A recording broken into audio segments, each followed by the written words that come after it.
Hi friends, stock മാർക്കറ്റുമായി ബന്ധപ്പെട്ട ഇന്നത്തെ പ്രധാനപ്പെട്ട അപ്ഡേറ്റുകൾ ഡിസ്കസ് ചെയ്യുന്ന വീഡിയോയിലേക്ക് എല്ലാവർക്കും സ്വാഗതം. RBIയുടെ MPC മീറ്റിങ്ങിൻ്റെ ഡിസിഷൻ നാളെ വരുന്നുണ്ട്. അപ്പോൾ അതുകൊണ്ട് തന്നെ മാർക്കറ്റ് ഇന്ന് നല്ല രീതിയിൽ പോസിറ്റീവിലാണ് ക്ലോസ് ചെയ്തത്. റേറ്റ് കട്ട് എക്സ്പെക്ട് ചെയ്യുന്നുണ്ട്. നമ്മൾ കഴിഞ്ഞ കുറച്ച് വീഡിയോയിൽ അത് പറഞ്ഞതാണ്. അതുകൂടാതെ അൺലിസ്റ്റഡ് ഷെയർസിൽ ഇൻവെസ്റ്റ് ചെയ്യുന്ന NRIസിന് ഉപകാരപ്രദമായിട്ടുള്ള ഒരു അപ്ഡേറ്റ് കൂടി വന്നിട്ടുണ്ടെന്ന് അതിനെക്കുറിച്ച് നമ്മുടെ വീഡിയോയിൽ പറയുന്നുണ്ടെന്ന്. അതുകൊണ്ട് തന്നെ വീഡിയോ അവസാനം വരെ കാണാൻ ശ്രമിക്കുക. ഇനി ഇന്നത്തെ മാർക്കറ്റ് നോക്കുകയാണെങ്കിൽ നിഫ്റ്റി 131 പോയിന്റോളം ഉയർന്ന് 24,750 സെൻസെക്സ് 444 പോയിന്റോളം ഉയർന്ന് 81,442 ക്ലോസ് ചെയ്തത്. നമ്മൾ പറഞ്ഞ പോലെ തന്നെ RBI റേറ്റ് കട്ട് എക്സ്പെക്ട് ചെയ്യുന്നുണ്ട്.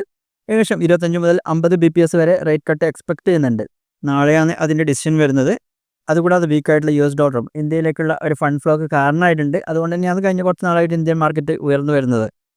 ഇന്നത്തെ ടോപ്പ് ഗെയിനേഴ്സ് നോക്കുകയാണെങ്കിൽ അതിൽ എറ്റേണൽ വരുന്നുണ്ട്, പവർ ഗ്രിഡ്, ICICI ബാങ്ക് തുടങ്ങിയ സ്റ്റോക്കുകൾ വരുന്നുണ്ട്.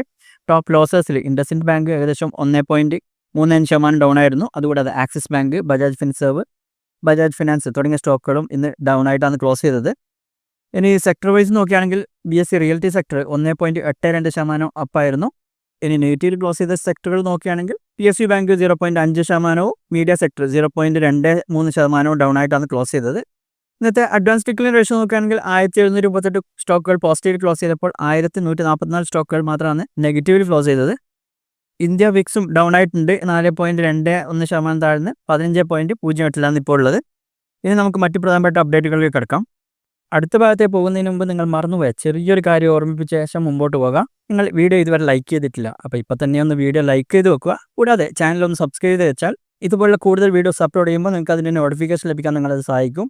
അതുകൂടാതെ നമ്മുടെ വീഡിയോയുടെ ഡിസ്ക്രിപ്ഷനിൽ ഡിമാറ്റ് അക്കൗണ്ട് ഓപ്പൺ ചെയ്യാനുള്ള ലിങ്ക് കൊടുത്തിട്ടുണ്ട്. നിങ്ങൾക്ക് അതുവഴി അക്കൗണ്ട് ഓപ്പൺ ചെയ്യാവുന്നതാണ്. അതിനുശേഷം എന്നെ വാട്സാപ്പിൽ കോൺടാക്ട് ചെയ്താൽ സ്റ്റോക്ക് മാർക്കറ്റ് റിലേറ്റഡ് ആയിട്ടുള്ള കോഴ്സ് സൗജന്യമായിട്ട് ലഭിക്കുന്നതാണ്. എന്നെ വാട്സാപ്പിൽ കോൺടാക്ട് ചെയ്യാൻ മതി. ഇന്ത്യയുടെ പുതിയ EV പോളിസി വന്നിട്ടുണ്ട്. ഫുള്ളി ബിൽട്ട് ആയിട്ടുള്ള ഇലക്ട്രിക് വെഹിക്കിൾസ് ഇമ്പോർട്ട് ചെയ്യുന്നതിൻ്റെ മുകളിലുള്ള നികുതി 110% നിന്ന് 15% കുറച്ചിട്ടുണ്ട്. പക്ഷേ ഇതിനെക്കുറിച്ച് നമ്മൾ കഴിഞ്ഞ മാസത്തെ ഒരു വീഡിയോയിൽ തന്നെ ചെറിയൊരു ഹിൻഡ് തന്നിരുന്നു. പക്ഷേ ആ ഒരു പോളിസി അത്ര സിമ്പിൾ അല്ല കൂടുതൽ ഡീറ്റെയിൽ നോക്കുമ്പോൾ. കാരണം അതിൽ പല കണ്ടീഷൻസും അവർ പറഞ്ഞിട്ടുണ്ട്. ഈ ഒരു റേറ്റ് കട്ട് കിട്ടണമെങ്കിൽ അതുമായി ബന്ധപ്പെട്ട പല കണ്ടീഷൻസും സാറ്റിസ്ഫൈ ചെയ്യുന്നുണ്ടെങ്കിൽ മാത്രമേ അത് കിട്ടൂ. ഒന്നാമത്തെ കണ്ടീഷൻ, ഈ ഒരു 15% നികുതി കിട്ടുന്നത് $35,000, അതായത് ഏകദേശം 30 ലക്ഷം രൂപയ്ക്ക് മുകളിൽ വിലയുള്ള ഇലക്ട്രിക് വെഹിക്കിൾസിന് മാത്രമായിരിക്കും.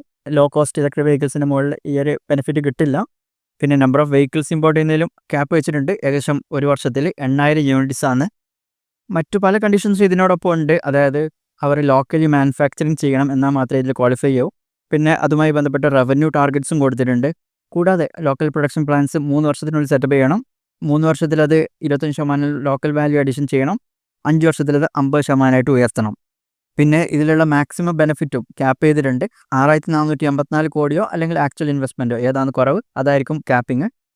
അതുകൂടാതെ ഈ മാനുഫാക്ചറേഴ്സിന് 10,000 കോടിയുടെ ആനുവൽ ഗ്ലോബൽ റവന്യൂ ഉണ്ടായിരിക്കണം. 3000 കോടി ഫിക്സഡ് അസറ്റ്സ് ഉണ്ടായിരിക്കണം. അങ്ങനെയുള്ള കമ്പനികൾ മാത്രമായിരിക്കും ഇതിന് ക്വാളിഫൈ ചെയ്യുന്നുള്ളത്. ഇതുപോലെ സ്ട്രിക്റ്റ് ആയിട്ടുള്ള കുറേ കണ്ടീഷൻസ് ഉൾക്കൊള്ളുന്നതാണ് ഈ ഒരു പോളിസി. മുമ്പ് ഈ ഒരു പോളിസി വന്നാൽ ഇന്ത്യയിലെ കമ്പനികൾ അത് ബാധിക്കും എന്നുള്ളൊരു ഭയം ഉണ്ടായിരുന്നു. പക്ഷേ ഇപ്പോഴുള്ള പഠനം അനുസരിച്ച് 30 ലക്ഷത്തിന് മുകളിൽ വില വരുന്ന വണ്ടികൾക്ക് മാത്രമേ ഈ ഒരു ബെനിഫിറ്റ് കിട്ടൂ. ആ ഒരു കാറ്റഗറിയിൽ വരുന്ന വെഹിക്കിൾസ് ഇന്ത്യയിൽ പ്രൊഡ്യൂസ് ചെയ്യുന്ന കമ്പനികൾ കുറവാണ്. അതുകൂടാതെ മറ്റു പല കണ്ടീഷൻസും ഇതിൽ വെച്ചിട്ടുണ്ട് ഇന്ത്യക്ക് ബെനിഫിറ്റ് ആകുന്ന രീതിയിലുള്ളത്. അടുത്ത അപ്ഡേറ്റ് സെപ്റ്റോയുമായി ബന്ധപ്പെട്ടാണ്. അവരുടെ IPO വരുന്നുള്ള കാര്യം നമ്മൾ കഴിഞ്ഞ ഒരു വീഡിയോയിൽ പറഞ്ഞിരുന്നു. പക്ഷേ അത് ചെറിയൊരു ഡിലേ വരാൻ സാധ്യതയുണ്ട്. ആ ഒരു വീഡിയോയിൽ പറഞ്ഞതനുസരിച്ച് അവരുടെ ഇൻവെസ്റ്റർ കാറ്റഗറിയിൽ മെയിനായിട്ടും ഇന്ത്യൻ ഇൻവെസ്റ്റേഴ്സിനെ കൂടുതലായിട്ട് കൊണ്ടുവരാൻ ശ്രമിക്കുന്നുണ്ടായിരുന്നു. IPOക്ക് മുമ്പ് അങ്ങനെ ഒരു മാറ്റം അനിവാര്യമായിരുന്നു. അതുകൂടാതെ അവരുടെ ബേസ് സിംഗപ്പൂരിൽ നിന്ന് ഇന്ത്യയിലേക്ക് മാറ്റിയിരുന്നു ഇതിൻ്റെ ഭാഗമായിട്ട്. പക്ഷേ അവരിപ്പം മെയിനായിട്ട് നേരിടുന്ന ഒരു പ്രശ്നം ക്യാഷ് ബേൺ തന്നെയാണ്. അവർ നല്ല രീതിയിൽ ഫണ്ട് റൈസ് ചെയ്യുന്നുണ്ട്, പക്ഷേ എക്സ്പാൻഷന് വേണ്ടി ഇൻവെസ്റ്റ്മെൻറ്റ് മൊത്തം അവർ ബേൺ ചെയ്യുന്നുണ്ട്. ഇപ്പോൾ റീസെൻ്റായിട്ട് അവർ പ്രോഫിറ്റബിലിറ്റിയിലേക്ക് വരാൻ അല്ലെങ്കിൽ ഈ ലോസ് കുറക്കാനുള്ള ചില മെഷേഴ്സ് അവർ എടുക്കുന്നുണ്ട്. അതിനാണ് അവരിപ്പോൾ പ്രാധാന്യം കൊടുക്കുന്നുള്ളത്. അതും ഒരു കാരണമായിരിക്കും IPO മാറ്റിവെക്കാൻ വേണ്ടി. പിന്നെ അവർ ഡൊമസ്റ്റിക് ഷെയർ ഹോൾഡിംഗ് വർദ്ധിപ്പിക്കാൻ ശ്രമിക്കുന്നുണ്ട്. നമ്മൾ അന്നത്തെ വീഡിയോയിൽ പറഞ്ഞ പോലെ തന്നെ അവർ മോത്തിലാൽ ഒസ്വാളിൽ നിന്നും രാംദേവ് അഗർവാളിൽ നിന്നും ഫണ്ട് സ്വീകരിച്ച് അവർ ഡൊമസ്റ്റിക് ഷെയർ ഹോൾഡിങ്സ് കൂട്ടാൻ ശ്രമിക്കുന്നുണ്ടായിരുന്നു. പിന്നെ റീസെൻ്റായിട്ട് അവരുടെ ഒരു ധാരാവിയിലെ വെയർ ഹൗസിൻ്റെ ലൈസൻസ് ക്യാൻസൽ ചെയ്തിരുന്നു. ഫുഡ് സേഫ്റ്റി ഇഷ്യൂ ആയിട്ട് ബന്ധപ്പെട്ട ഒരു കാര്യമാണ്. അതുകൂടാതെ അവരുടെ ചെറിയ സിറ്റികളിലുള്ള ലെഫ്റ്റ് ഓഫ് എൻ്റെ 44 വെയർ ഹൗസസും അവർ സ്റ്റോപ്പ് ചെയ്തിരുന്നു. അടുത്ത അപ്ഡേറ്റ് അദാനി എയർപോർട്ട്സുമായിട്ട് ബന്ധപ്പെട്ടാണ്. Adani airports 750 million fund raise ചെയ്തിട്ടുണ്ട്. അഹമ്മദാബാദ്, ലക്നൗ, മാംഗ്ലൂർ, ജയ്പൂർ, ഗുവാഹത്തി, ട്രിവാൻഡ്രം എന്നിവിടങ്ങളിലുള്ള എയർപോർട്ടിൻ്റെ അപ്ഗ്രഡേഷന് വേണ്ടിയാണിത്. 2040 ആകുമ്പോഴേക്ക് അവരുടെ കപ്പാസിറ്റി ഏകദേശം 3 ഇരട്ടിയാക്കാനാണ് ശ്രമിക്കുന്നത്. ഇതിനെക്കുറിച്ച് ഡീറ്റെയിൽ ആയിട്ട് നമ്മുടെ ബ്ലോഗ് പോസ്റ്റിൽ എഴുതിയിട്ടുണ്ട്. നിങ്ങൾക്ക് അത് ചെക്ക് ചെയ്യാവുന്നതാണ്. നമ്മുടെ ന്യൂസ് സൈറ്റിലുണ്ട്. അടുത്തത് NRIസിന് ഉപകാരപ്രദമായിട്ടുള്ള ഒരു കാര്യമാണ്. ഇന്ത്യൻ സ്റ്റാർട്ടപ്പുകളിൽ NRI ഇൻവെസ്റ്റ്മെൻറ്റിന് ഒരു ടാക്സ് റിലീഫ് കൊണ്ടുവന്നിട്ടുണ്ട് ഗവൺമെൻറ്. മെയിനായിട്ടും അൺലിസ്റ്റഡ് ആയിട്ടുള്ള ഷെയർസിൽ ഇൻവെസ്റ്റ് ചെയ്യുന്നവർക്കായിരിക്കും ഈ ഒരു ബെനിഫിറ്റ് ലഭിക്കുന്നത്. ഇതിൻ്റെ കൂടുതൽ ഡീറ്റെയിൽസ് നമ്മൾ വെബ്സൈറ്റിൽ ഉൾപ്പെടുത്താം. നിങ്ങൾക്ക് അത് ചെക്ക് ചെയ്യാവുന്നതാണ്.